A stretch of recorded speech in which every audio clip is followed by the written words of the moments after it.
Mis amados y queridos corazones, tengan todos ustedes muy buenos días, buenas tardes, buenas noches, dependiendo el país y el lugar donde tú te encuentres. Para mí, aquí en Perú, es buenas tardes. El día de hoy, mis amores, lo primero que vamos a hacer, porque yo sé que tú estás muy bien. Ya tú has entendido muchas cosas, ya tú has comprendido lo que en realidad se tiene que hacer. Y ya no somos personas ciegas para no darnos cuenta. Creo que todos ya hemos reflexionado a todas las mentiras que nos dijeron, porque nos enseñaron que el cielo es un destino al que llegas, ¿verdad? Después de morir, si fuiste suficientemente bueno. Pero en las charlas que comparto todos los días en los evangelios apócrifos, en los evangelios que los gnósticos enseñaban, algo completamente diferente.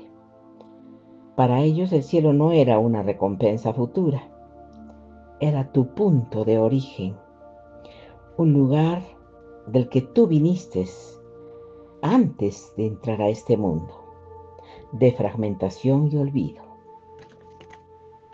Porque si alguna vez te has sentido en este mundo, no es realmente tu hogar. ¿Te has dado cuenta de eso? ¿Lo has sentido? ¿Que existe algo más profundo? ¿Que la rutina diaria de trabajar, consumir, dormir, no estás experimentando depresión existencial? ¿Estás experimentando memoria residual? ¿O tu conciencia más profunda está recordando lo que tu mente olvidó? Pues ahora vamos a hablar de todo eso, mis amores. Y te voy a explicar muchas teorías y técnicas para que de alguna manera puedas ayudarte a despertar, a abrir la puerta a lo que durante siglos, muchos años atrás, nada nos permitían saber. Pero ahora es distinto, mis amores. Hoy día vamos a hacer algo especialmente importante para que todos podamos comprender en realidad qué es lo que han hecho con nosotros y qué es lo que nosotros debemos hacer para abrir los ojos a la realidad. Porque yo creo que tú ya has sentido muchas veces que estás viviendo en piloto automático, como si cada día fuera una repetición del día anterior. ¿O no te ha pasado eso? Que despiertas, trabajas, consumes, duermes y al día siguiente vuelves a empezar. Y en algún momento, en medio de todas esas rutinas, que todo es perfectamente funcional, vamos a decir así, surge una pregunta incómoda. ¿Esto es todo lo que hay? Mira, no te estoy hablando de una depresión clínica. No te estoy hablando de una insatisfacción con tu trabajo. Tampoco con tus relaciones. Te estoy hablando de algo que es mucho más profundo. Una sensación persistente de que algo falta, de que algo falla, de que existe una versión de ti que nunca llegó a ser, pero que sigue esperando en algún lugar de que este mundo, por más que funciones en él, nunca fue realmente tu hogar. Vamos a hablar de los evangelios apócrifos, de lo que dejaron en Nag Hammadi y lo que han traducido nuestros hermanos los gnósticos. Tenía un nombre para esto, lo llamaban memoria residual. Tu conciencia recordando algo que tu mente olvidó. Porque según ellos, tú no viniste aquí. Viniste en un estado de plenitud absoluta, que ellos llamaban el pleroma. Y ese impulso constante de buscar algo que no puedes nombrar no es un defecto psicológico, mi corazón. Es tu verdadera naturaleza, intentando recordarse a sí misma. Te enseñaron que el cielo es un destino, un lugar a donde llegas después de morir, si fuiste suficientemente bueno. Pero los gnósticos enseñaban algo radicalmente diferente. Para ellos el cielo no era una recompensa futura, era tu punto de origen, el lugar del que viniste antes de entrar en este mundo de fragmentación y olvido. Y si viniste de ahí, entonces regresar no requiere morir, requiere recordar.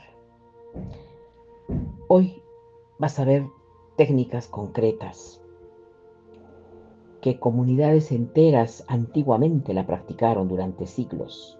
No es filosofía abstracta, son instrucciones precisas que el sistema religioso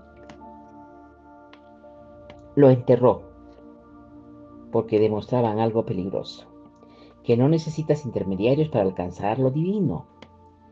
Pero antes de mostrarte cómo regresar al pleroma, necesitas saber qué te hizo olvidar.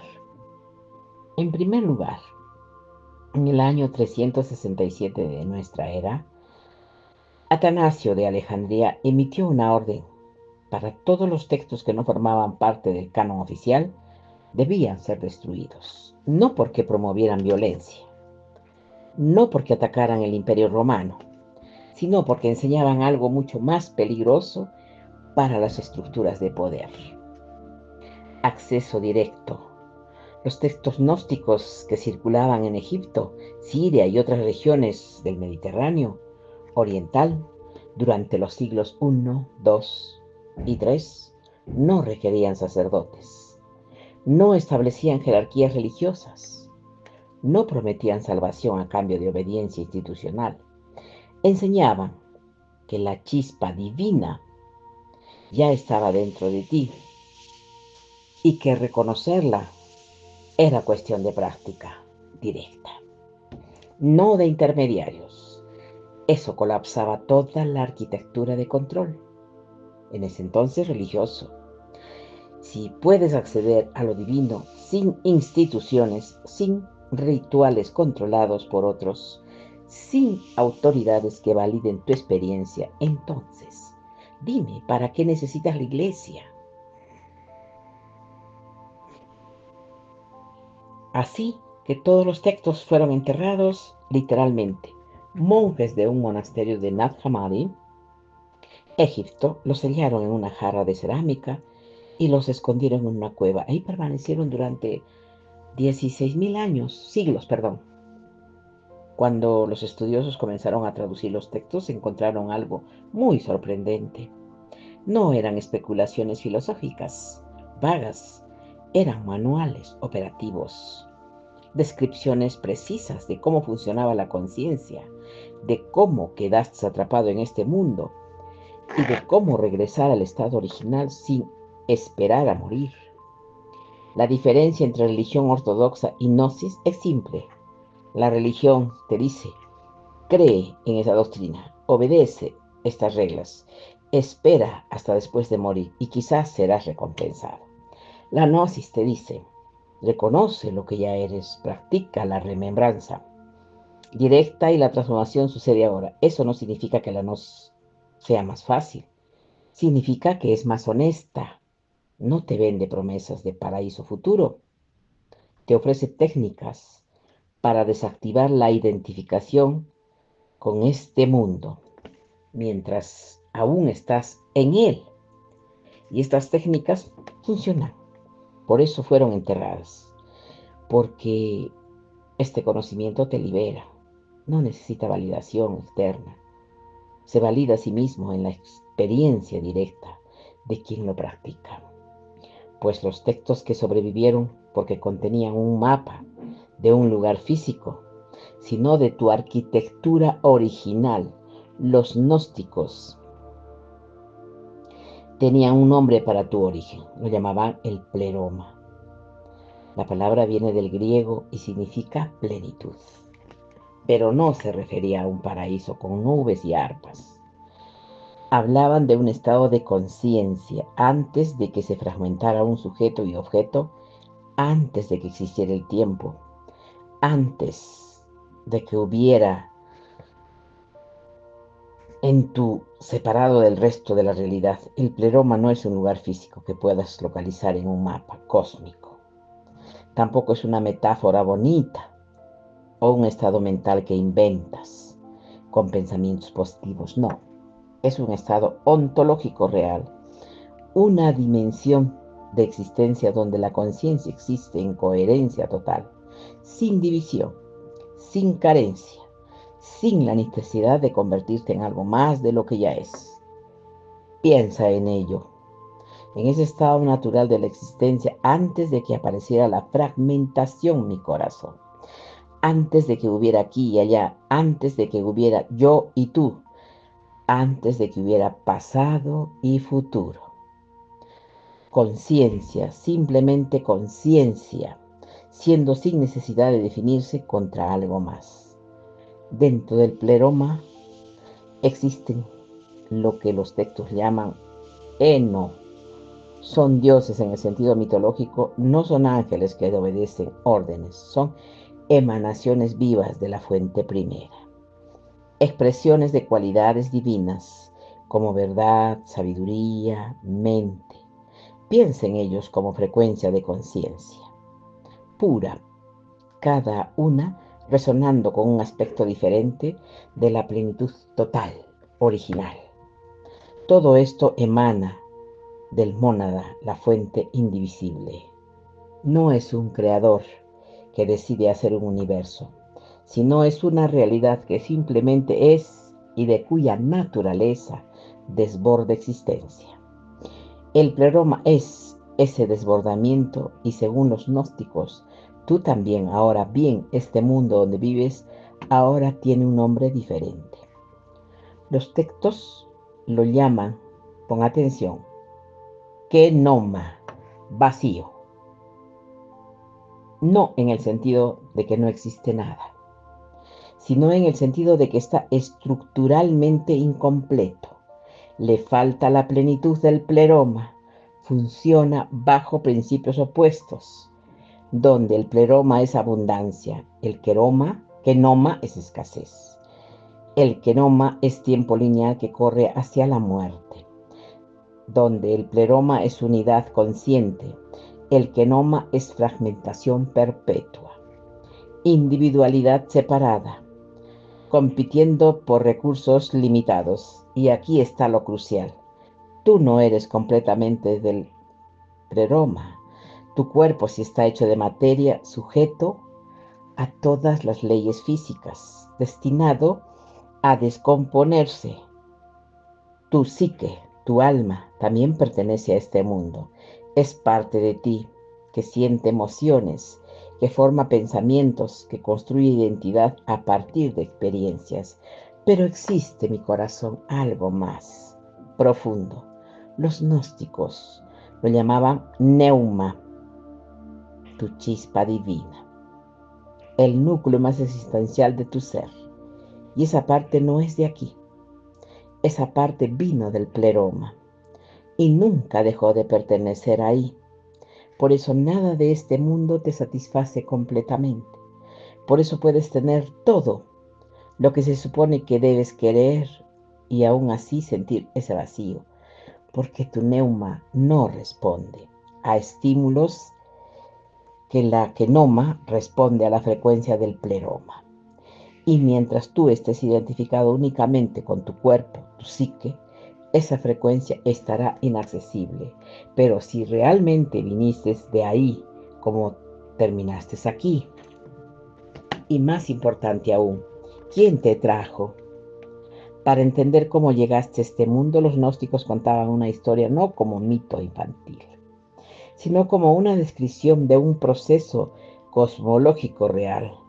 Según los textos valentinianos, hubo un momento en que uno de los eones actuó sin su contraparte, Sofía, que significa sabiduría. Intentó conocer la mónada directamente sin meditación, impulsada por amor y deseo de comprender la fuente de todo. Pero ese movimiento creó un desequilibrio y de ese desequilibrio nació algo que no debía existir. Una conciencia separada de la fuente, incapaz de percibir el pleroma. Creyéndose a sí misma la totalidad de la realidad, esa conciencia tiene un nombre, Yaldabaoth o el demiurgo, el arquitecto de este mundo. No es un demonio en el sentido cristiano. No es pura verdad. No es pura maldad. Es ignorancia estructural. Y Aldabaoth no sabe que existe algo más allá de él. Nació fuera del pleroma. Entonces el pleroma le es completamente invisible. Y precisamente por eso su declaración en el apócrifo de Juan es tan perturbadora. Yo soy el único Dios. No hay otro fuera de mí. Y aquí está lo inquietante. Dentro de su dominio no está mintiendo. Él creó este mundo. Él estableció sus leyes dentro de los límites de la materia, del tiempo, de la forma física. Y el Dabaoth es efectivamente el arquitecto supremo. Gobierna el Kenoma con autoridad absoluta, pero para mantener ese dominio establece que necesitaba ayuda, así que creó a los arcontes, gobernantes, príncipes, administradores del Kenoma. No son metáforas psicológicas de tu ego, son principios operativos, mi corazón, tan reales que mantienen la estructura de este mundo funcionando. Los arcontes gobiernan a través de patrones, pensamientos compulsivos que no puedes detener, reacción emocional automática, identificación con roles sociales, absorción en narrativas sobre quién eres y qué deberías lograr. Porque cada vez que tu atención colapsa completamente en una de esas cosas, estás bajo jurisdicción arcóntica.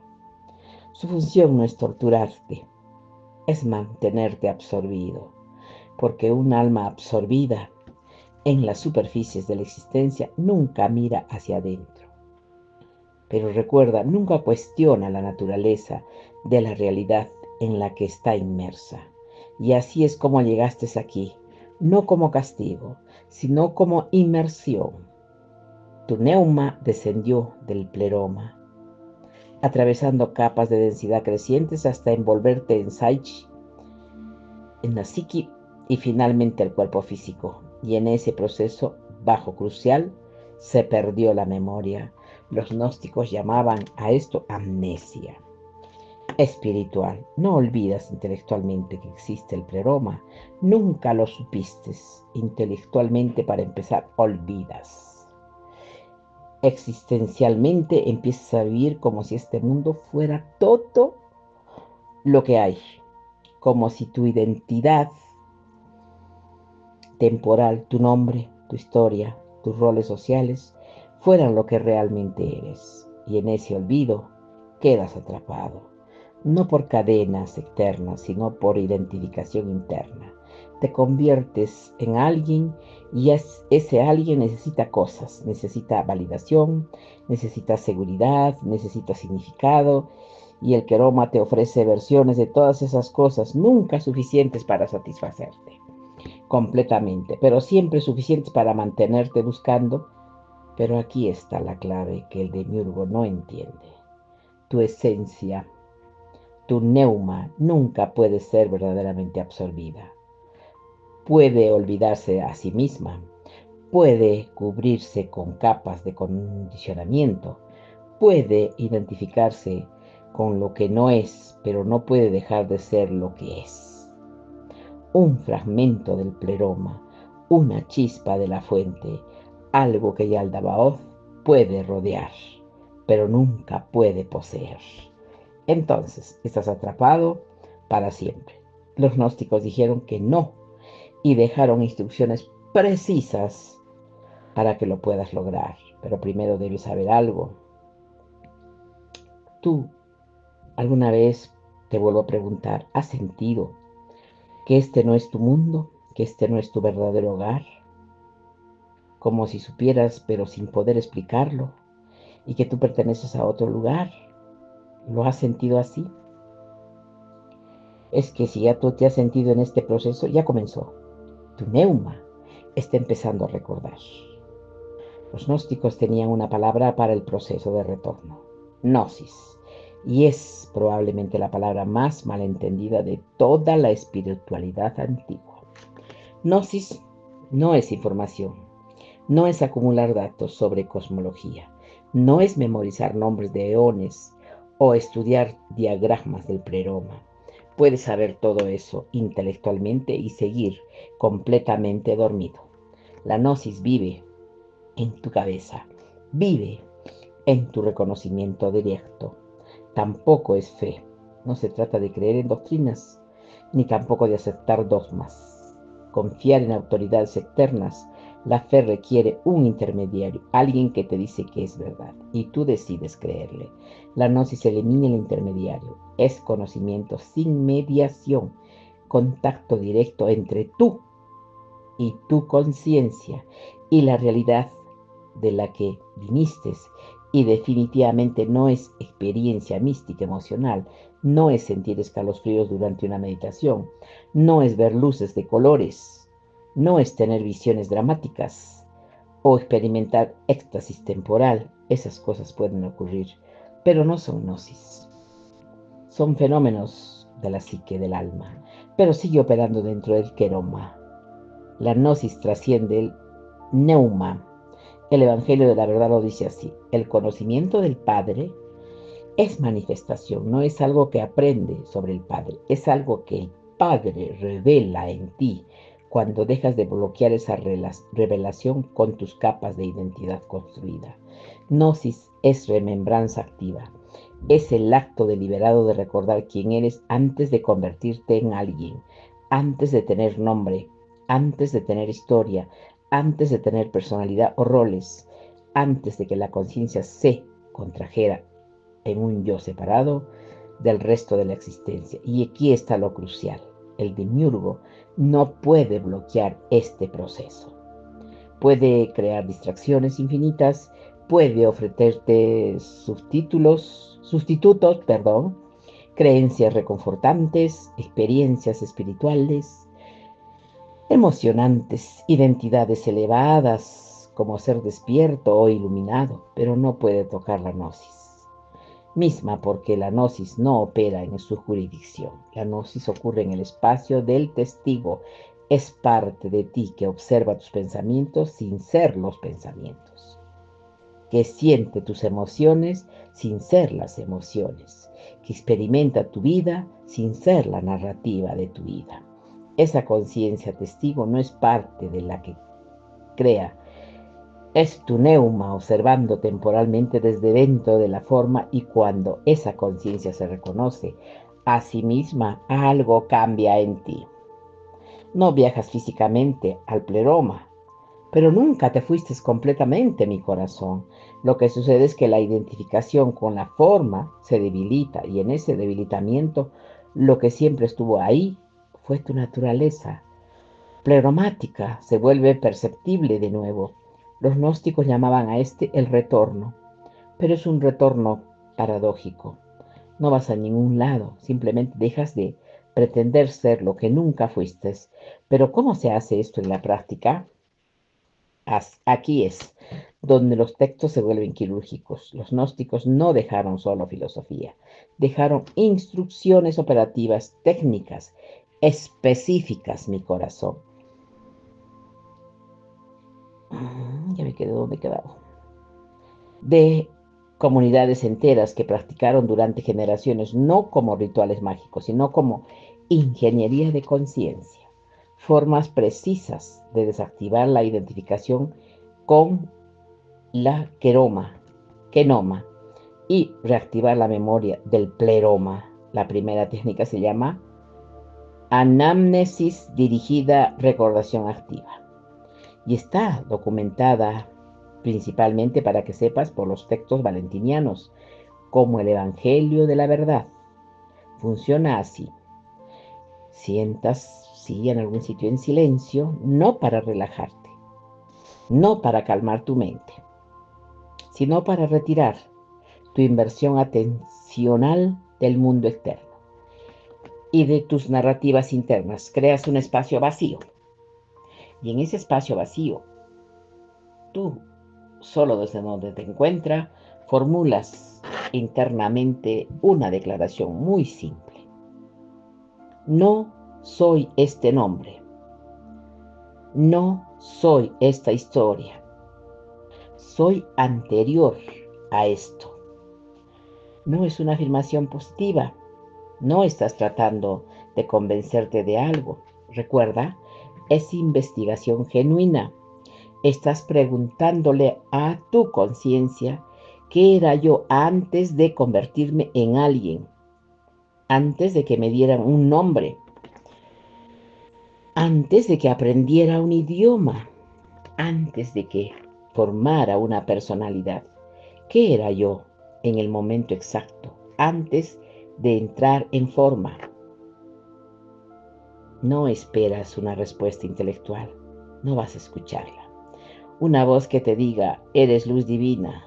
Lo que buscas es una sensación, sí, una sensación de coherencia, de completitud, sin necesidad de contenido de existencia, sin identidad. Al principio no pasa nada. Tu mente se resiste. Quiere llegar al silencio con pensamientos, con dudas, con distracciones. Esto es normal. Es el mecanismo arcóntico, intentando restaurar el patrón habitual. No pelees contra él. Simplemente nota qué está sucediendo y regresa a la pregunta: ¿qué era yo antes de ser alguien? Con práctica repetida, algo empieza a cambiar. Empiezas a recibir, a percibir una cualidad de conciencia que no depende de tus circunstancias, pero no depende de tus emociones y que no depende de tus pensamientos. Una presencia estable que siempre estuvo ahí, observa todo, pero que nunca notaste porque estabas demasiado absorbido en el contenido de tu experiencia. Esa presencia es tu neuma y reconocerla es gnosis. Los textos recomendaban práctica diaria, breve, en lugar de sesiones largas, esporádicas, de 5 a 10 minutos cada mañana o cada noche. Con constancia sobre intensidad, porque no estás construyendo algo nuevo. Estás disolviendo algo viejo y la disolución requiere repetición gentil, no esfuerzo heroico. La segunda técnica viene de los textos etilianos, particularmente del apócrifo de Juan. Se llama invocación de los eones y antes de que suene como magia ceremonial, entiende que está pasando realmente. Los eones no son entidades separadas de ti, a las que llamas para que te ayuden.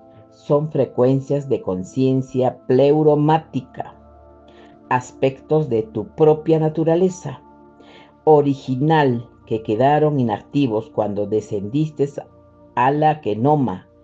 Invocarlos no significa rezarles, significa reactivar esas frecuencias de tu propia conciencia. Todo esto requiere solamente para que tú sueltes, aunque sea por un instante, tu identidad genómica y te reconozcas como lo que eres antes de ella. Si lo haces mecánicamente, sin comprensión, sin intención genuina, no pasa nada. Pero si lo haces con claridad, algo se activa, no dramáticamente, no con explosiones de luz, sino con una sensación sutil de reconocimiento. Como recordar algo que siempre supiste, pero que habías olvidado completamente. Ahora te voy a hablar de otra técnica que aborda el problema más inmediato, porque todos los arcontes está documentada en textos como la hipóstasis de los arcontes. Los arcontes no te atacan directamente, no pueden, no tienen acceso a tu neuma. Lo que hacen es mucho más sutil, te absorben cuando reaccionas, cuando un pensamiento aparece y tú te conviertes en ese pensamiento, cuando una emoción surge y tú te identificas completamente con ella, cuando un deseo te posee o un miedo te paraliza. En estos momentos tu atención colapsa en el contenido, y ahí es donde los arcontes tienen jurisdicción. La técnica para desactivar esto se llama el testigo frío. No frío en el sentido insensible, frío en el sentido de no reactivo. Funciona así cuando surge una emoción intensa, como la ira, el miedo, el deseo compulsivo, los celos, ansiedad, lo que sea. No la reprimes, tampoco la sigues, y en lugar de eso la observas como si fuera un fenómeno externo, como si estuvieras viendo a otra persona experimentada, y luego te haces una pregunta muy específica. ¿A quién le está pasando esto? No como una pregunta retórica, sino como una investigación genuina. ¿Quién es el que está sintiendo esta emoción? Si dices yo, entonces pregunta, ¿y quién es ese yo? ¿Dónde está ubicado? ¿Qué forma tiene? ¿Qué edad tiene? Si investigas honestamente, descubres algo perturbador. No puedes encontrar al yo que supuestamente está sintiendo. La emoción. Puedes encontrar la emoción. Puedes encontrar la sensación en el cuerpo. Puedes encontrar pensamientos sobre la emoción, pero no puedes encontrar un yo sólido permanente, ¿verdad? Localizable, que sea el dueño de las experiencias. Y en ese momento de no encontrar algo, se suelta la emoción. Sigue ahí, pero tú ya no estás dentro de ella, simplemente tú la estás observando. Y desde esa posición de observador, la emoción pierde su poder de controlarte.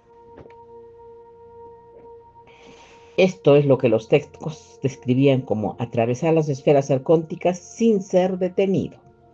Los arcontes te detienen ofreciéndote identidades emocionales.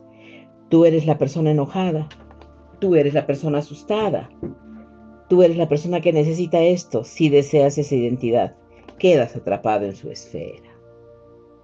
Pero si simplemente observas la emoción sin convertirte en ella y pasas de largo, no porque sea más fuerte, sino porque dejaste de jugar el fuego, este no es aceptación, perdón, esto no es aceptación pasiva de lo que sientes, es retiro soberano. Es decir, esto está sucediendo, pero yo no soy esto. Y esta distinción cambia todo mi corazón. Eso tienes que entenderlo. Te comento otra técnica, que quizás es la más simple, pero también es la más difícil. Se llama el silencio operativo y está aludida en textos como en el Evangelio de Tomás. No se trata de vaciar la mente, no se trata de forzar el silencio interno mediante concentración intensa. Se trata de algo mucho más sutil. Cesar voluntariamente la narración interna. Durante todo el día hay un comentarista en tu cabeza, sí. Y una vez que tú sientas esa voz que te narra todo lo que haces, estoy caminando, tengo que hacer esto, después no me gusta, cómo me habló, tengo hambre, estoy cansado, esa voz nunca se detiene. Y la mayoría de las personas la confunden con su yo real. El silencio operativo consiste en detener esa voz, no reprimiéndola, sino simplemente dejando de alimentarla. Y lo haces en medio de la actividad cotidiana. Estás lavando platos. Normalmente tu mente estaría narrando, estoy lavando platos, qué aburrido, quiero terminar esto rápido. Después tengo que hacer aquello. En lugar de eso, simplemente lavas los platos sin comentarlo. Interno, sin narrador, solo la acción sucediendo. Al principio, solo puedes sostenerlo por unos quizás 30 segundos. Y si tienes suerte, ¿eh? Pero incluso en esos 30 segundos experimentas algo extraordinario, acción sin ego, funcionamiento sin el yo. Estoy haciendo esto y eso, según los gnósticos, es un destello del estado pleromático, porque el pleroma No hay narrador, no hay nadie observando su propia vida y comentándola. Solo hay ser, conciencia, funcionamiento, sin la capa adicional de autoconciencia reflexiva.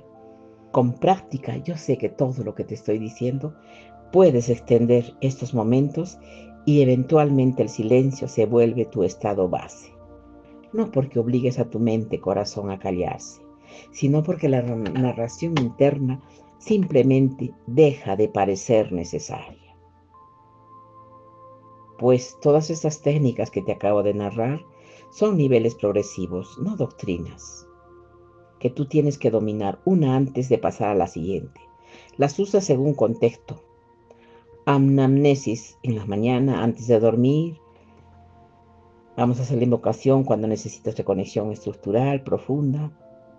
Testigo frío durante crisis emocionales, silencio operativo, durante actividades cotidianas y un objetivo de dominarlas. El objetivo es que se vuelven reflejas a tu respuesta natural ante la absorción genómica, que sea el retiro hacia la conciencia testigo. Puedes hacer esto correctamente, aún así quedarte atrapado, porque existe una trampa final. Los gnósticos le llamaban el falso ascenso y funciona así. Empiezas a practicar, empiezas a experimentar momentos de claridad, de desidentificación, de reconocimiento, pero entonces tu ego, en lugar de disolverse, se adapta. Construye una nueva identidad alrededor de la práctica y te conviertes en la persona que estás despertando, en la persona que conoce la verdad, en la persona que es más consciente que los demás. Y sin darte cuenta, has reemplazado una entidad genómica con otra que sigue siendo alguien, que solo eres alguien especial. Esto sigue siendo una trampa, porque sigue siendo yo, sigue siendo fragmentación, sigue siendo separación, solo que ahora está disfrazada de espiritualidad. Y el demiurgo no tiene problema con eso. De hecho, lo prefiere, porque un buscador espiritual se identifica con su búsqueda. Y estás ahora más atrapado que alguien que ni siquiera sabe que existe algo más allá de este mundo. Eso es muy importante. El segundo puede despertar en cualquier momento. El primero ya cree que despertó. Esta es la cooptación demiúrgica de la espiritualidad. El sistema no teme tu interés en la gnosis, teme tu práctica sostenida. Entonces te ofrece versiones cómodas, libros que leer en lugar de técnicas que practicar, comunidades donde sentirte especial en lugar de trabajos internos silenciosos, maestros a quienes tienes que seguir en lugar de reconocimiento directo. Y la señal de que estás en esta trampa es simple. Si tu camino espiritual aumenta, tu sentido de identidad especial no estás saliendo del kenoma, estás decorándola, mi corazón. El retorno genuino no se siente como ascenso, no se siente como convertirte en alguien mejor, más elevado, más puro. Se siente como dejar de ser alguien, y no es glorioso, es silencioso, es casi decepcionante al principio. No hay éxtasis permanente, no hay poderes excepcionales, no hay certeza intelectual absoluta. Lo que hay es algo mucho más sutil. Coherencia callada, menos conflicto interno, menos necesidad de validación externa, menos reactividad ante las circunstancias, menos urgencias de convertirte en algo más de lo que ya eres. El Evangelio de Felipe dice, de una manera interesante: el que conoce la verdad es libre, pero es libre, no peca. No como moralidad, sino como imposibilidad estructural, cuando dejas de identificarte con la fragmentación.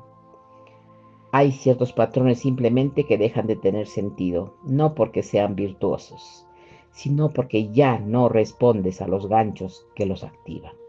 Tu vida externa puede no cambiar dramáticamente. Seguirás trabajando, seguirás interactuando con personas, seguirás habitando en un cuerpo físico con necesidades físicas, pero la forma en que te relacionas con todo eso cambia. Ya no estás buscando que el mundo te complete, ya no necesitas que validen tu existencia, ya no depende de que te ofrezcan significado, porque encontraste el significado donde siempre estuvo, en la conciencia misma.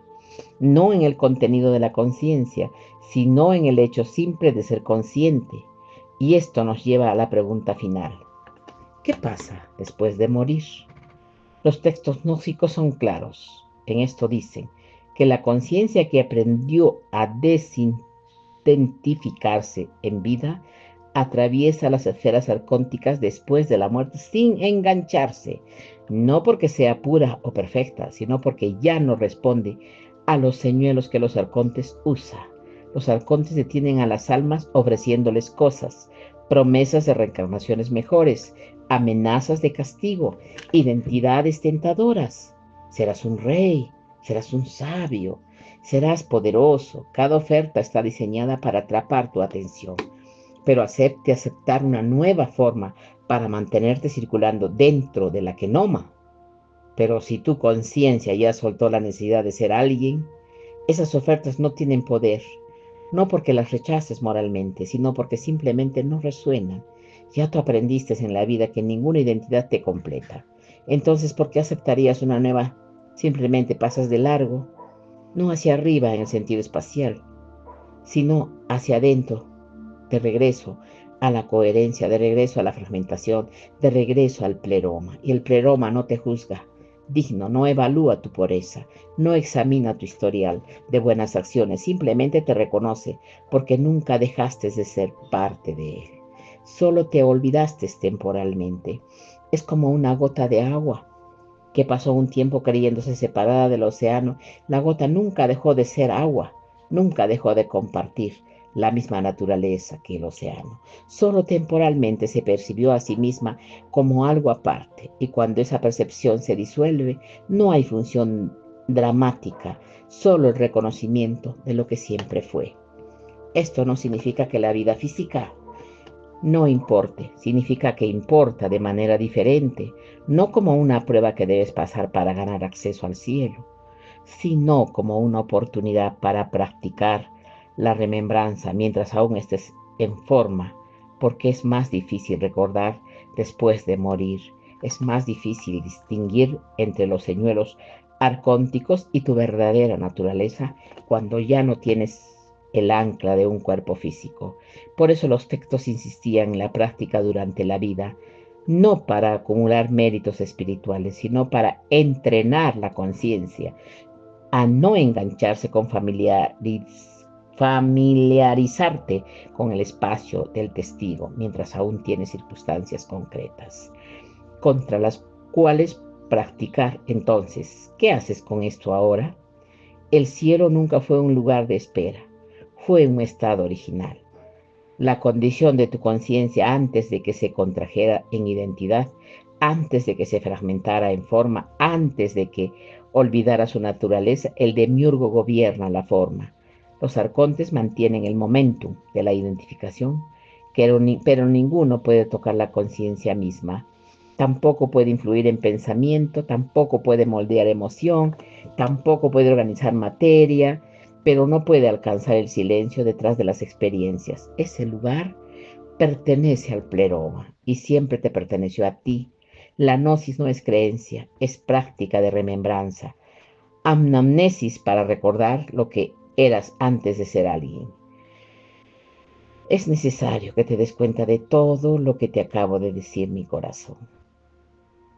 Tú, si ves que te ha parecido importante este vídeo, repítelo hasta que lo puedas entender. A mí me encantó.